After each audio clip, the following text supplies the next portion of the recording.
அனைவருக்கும் வணக்கம். நம்ம இப்போ செய்ய போகிறது பம்ப்கின் எரிசேரி. இது வந்து மலையாளத்தில் மத்தங்காய் எரிசேரின்னு சொல்லுவாங்க. அதுக்கு ஒரு 1/4 கிலோ அளவுக்கு பம்ப்கின் கட் பண்ணி போட்டிருக்கோம். கொஞ்சமாக தண்ணி ஊற்றிக்கோங்க, அது வேகிற அளவுக்கு. இதுக்கு தேவையான அளவு கொஞ்சம் உப்பு. ஏற்கனவே நம்ம பெரும்பயிரில் உப்பு போட்டு வேக வச்சுருக்கோம். கொஞ்சமாக மிளகாய் பொடி போட்டு இது நல்லா வேகட்டும். மூடிடுங்க. இது நல்லா வெந்துட்டுருக்கட்டும். அதுக்குள்ளே நம்ம அரைக்கிறதுக்கு ரெடி பண்ணலாம்.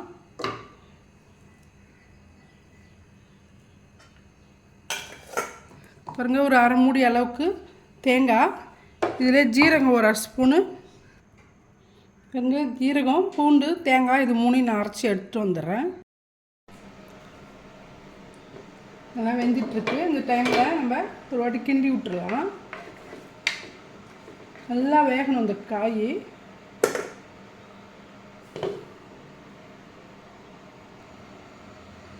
நல்லா வெந்துட்டுருப்பாங்க. இந்த டைமில் நம்ம ஏற்கனவே ஊற வச்சு வேக வச்ச பெரும்பருப்பு, இது வெள்ளை கலர் பெரும்பயிறு, அதையும் இதில் ஆட் பண்ணிக்கணும்.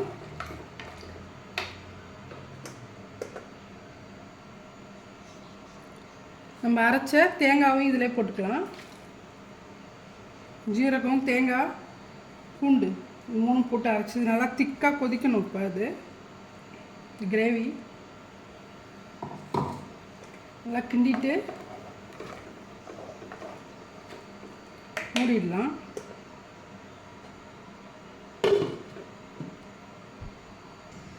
இந்த சைடு வந்துட்டு இருக்கும்போது நம்ம இந்த சைடு தாளிச்சிக்கலாம். தாளிப்பில் தேங்காய் எண்ணெய் ஊற்றிக்கலாம். நல்லா சூடு ஏறணும் தேங்காய் எண்ணெய். நல்லா வெந்துருச்சா பார்க்கலாம். காய் பாருங்கள், பருப்பு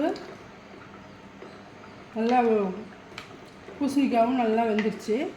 இன்னும் கொஞ்சம் திக்காகணும். அதுக்குள்ளே நம்ம தாளிப்பு ரெடி பண்ணால் எண்ணெய் சூடாகிட்டுருக்கு. கடுகு, காஞ்ச மிளகா போட்டு தாளித்து போட்டுக்க வேண்டியது தான். தேங்காய் கொஞ்சம் ரெட் கலரில் வறுத்துக்கணும்.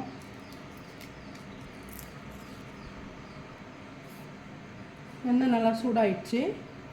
கடுகு 1 ஸ்பூன் அளவுக்கு,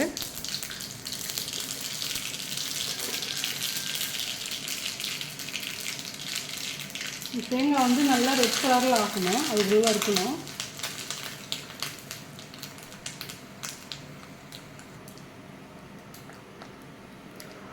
நல்லா கொதிச்சுருப்பாங்க. காயும் வெந்துருச்சு. தேங்காயும் நல்லா கலந்து நல்லா வெந்து போய் நல்லா கிரேவி மாதிரி ஆயிடுச்சு. இந்த டைமில் நம்ம ஏற்கனவே தேங்காய், கடுகு, காஞ்ச மிளகா போட்டு தாளிச்சிருக்கோம். அதை போட்டுட்டு அப்படியே கொஞ்சம் நேரம் மூடி வச்சிடலாம்.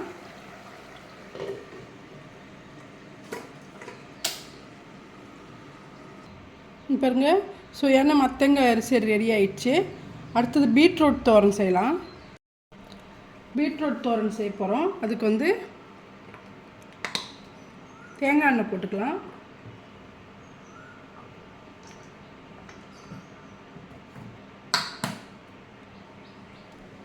பாருங்கள், பீட்ரூட் இது மாதிரி பொடியாக கட் பண்ணி கொஞ்சமாக தண்ணி வச்சு உப்பு போட்டு வேக வச்சுருக்கேன்.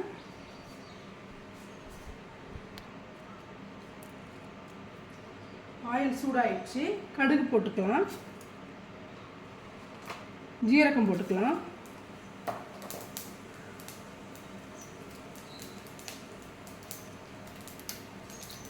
ரெண்டு காஞ்ச மிளகா போட்டுக்கலாம்.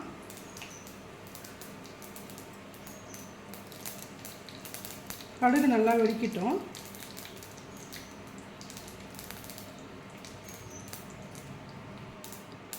ஆனியன் போட்டுக்கலாம்.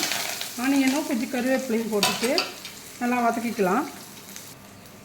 ஆனியன் நல்லா வதங்கிடுச்சு. நம்ம இந்த பீட்ரூட்டை வேக வச்சது இதிலே போட்டுக்கலாம். போட்டுட்டு கொஞ்சமாக வீட்டு மிளகாத்தூள் போட்டு மூடி வச்சிடலாம்.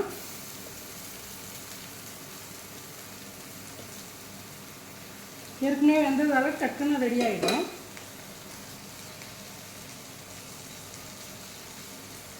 இதிலே மல்லிப்பொடி, மிளகாத்தூள் எல்லாமே இருக்கும். வீட்டு மிளகாத்தூள்ன்றதால அது போட்டு நல்லா எல்லாத்தையும் மிக்ஸ் பண்ணிவிட்டு நம்ம மூடிடலாம்.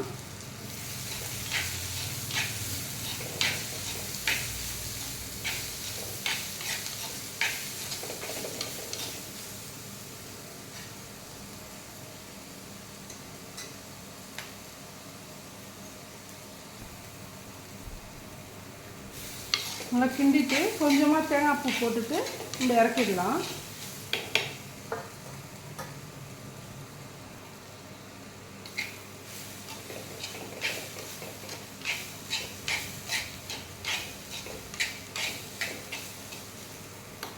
ரெடி ஆயிடுச்சு. சுவையான பீட்ரூட் பொரியல் ரெடி ஆயிடுச்சு. இந்த வீடியோ பிடிச்சிருந்தா லைக் பண்ணுங்கள், ஷேர் பண்ணுங்கள், கமெண்ட் பண்ணுங்கள், சப்ஸ்கிரைப் பண்ண மறக்காதீங்க. நன்றி. பீட்ரூட் தோரன் செய்ய போகிறோம். அதுக்கு தேங்காய் எண்ணெய் போட்டுக்கலாம்.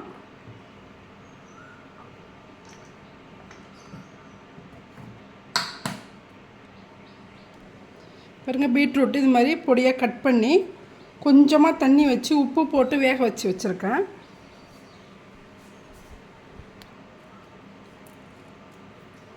ஆயில் சூடாயிடுச்சு. கடுகு போட்டுக்கலாம், ஜீரகம் போட்டுக்கலாம்,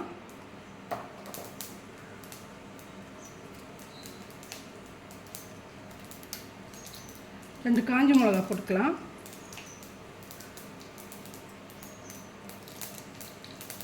கடுகு நல்லா வெடிக்கட்டும்.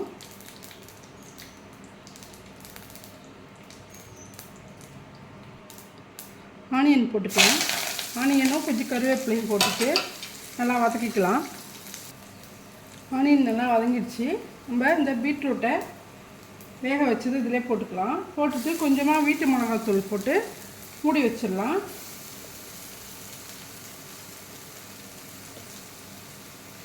ஏற்கனவே வெந்ததால் டக்குன்னு ரெடி ஆகிடும்.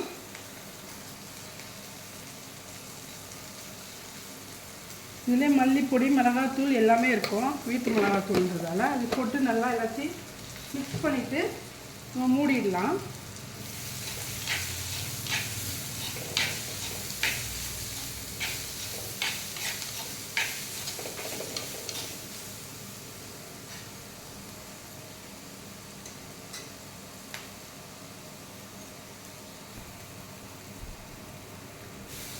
நல்லா கிண்டிட்டு கொஞ்சமாக தேங்காய் பூ போட்டுட்டு நம்ம இறக்கிடலாம்.